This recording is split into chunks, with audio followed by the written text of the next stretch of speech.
បងអរគ្នានេះគឺជាស្មៅអ៊ីស្រាអែលដែលយើងយកមកកិនលាយជាមួយនឹងចំណីសម្រាប់ជាមួយនឹងវត្ថុធាតុដើមផ្សេងបាទបន្ទាប់ពីយើងកិនហើយយើងយកវាមកលាយជាមួយនឹងទឹកហើយយើងធ្វើការច្បល់វាឲ្យចូលសាច់គ្នាជាមួយនឹងទឹកហើយរួចមកយើងយកវាទៅឲ្យជ្រូកស៊ីជាការស្រេចតែម្ដងបាទអញ្ចឹងយើងមកមើលថាតើជ្រូកវាចូលចិត្តស៊ីបាទជ្រូកចូលចិត្តស៊ីខ្លាំងណាស់បងប្អូនសម្រាប់ស្មៅនេះបាទស្មៅនេះគឺយើងហៅថាស្មៅអ៊ីស្រាអែលឬក៏យើងហៅថា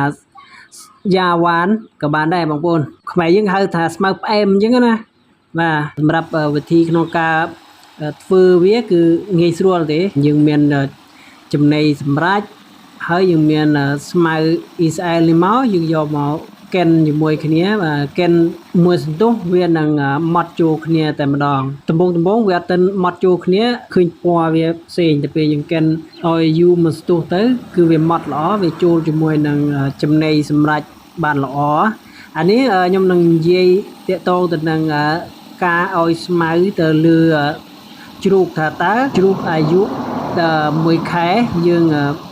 ដាក់ស្មៅនឹងច្រើនឬក៏តិចបាទអញ្ចឹង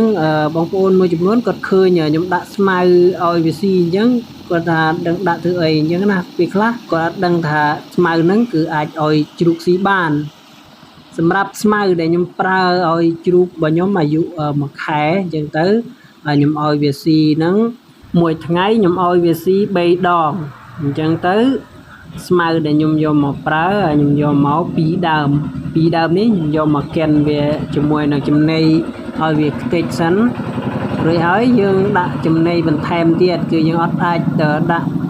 ស្មៅឲ្យក្រាស់ខ្លាំងទេបងប្អូនដោយសារតែជ្រូកឡើយតូចគឺវាអត់ទាន់តម្រូវការនៅ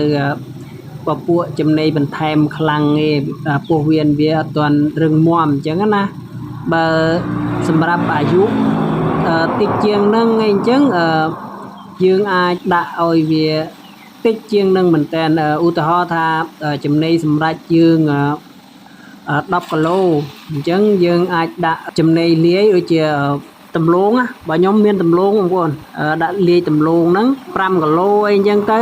ហើយយើងដាក់ពពួកស្មៅហ្នឹង2គីឡូអីបានហើយអញ្ចឹងឲ្យវាតិចជាងគេនិយាយរួមទៅគឺយើងអត់អាចដាក់ច្រើនបានទេនៅពេលដែលអាយុវាឡើយតូចអញ្ចឹងណាយើងដាក់វាតិចសិនអានេះរបស់ខ្ញុំគឺ2ថ្ងៃដែលខ្ញុំចាប់មកខ្ញុំដាក់បាន1ខែហើយអញ្ចឹងខ្ញុំអត់បានសរុបពីអាយុដែលវាកើតទេបងប្អូនខ្ញុំសរុបតែពេលដែលខ្ញុំយកវាមកដាក់ហើយខ្ញុំចាប់ផ្ដើមឲ្យចំណីអញ្ចឹងណាអញ្ចឹងទៅខ្ញុំដាក់នេះគឺបាន1ខែហើយអញ្ចឹងទៅខ្ញុំដាក់ឲ្យវាស៊ីជាមួយនឹងស្មៅរៀងក្រាស់ជាងមុនបាទដោយសារតែពីមុនខ្ញុំដាក់តែមួយដើមហើយខ្ញុំឲ្យវាស៊ី3ពេលដូចគ្នាអានេះគឺឲ្យច្រើនជាងមុនហើយក៏មានលាយជាមួយនឹងកញ្ចុងអង្គបន្ថែមនិងកន្ទក់បន្ថែមពីលើផងដែរដោយសារតែយើងបន្ថែមវត្ថុធាតុដើមនេះគឺដើម្បីឲ្យវារៀនស៊ីឲ្យវាចេះឲ្យអស់អញ្ចឹងណាបាទបើអាយុទៅមុខទៀតយើងលាយជាមួយនឹងចំណីសាច់វាត្រូវលាយជាមួយវត្ថុធាតុដើមដូចជាកញ្ចុងអង្គនិង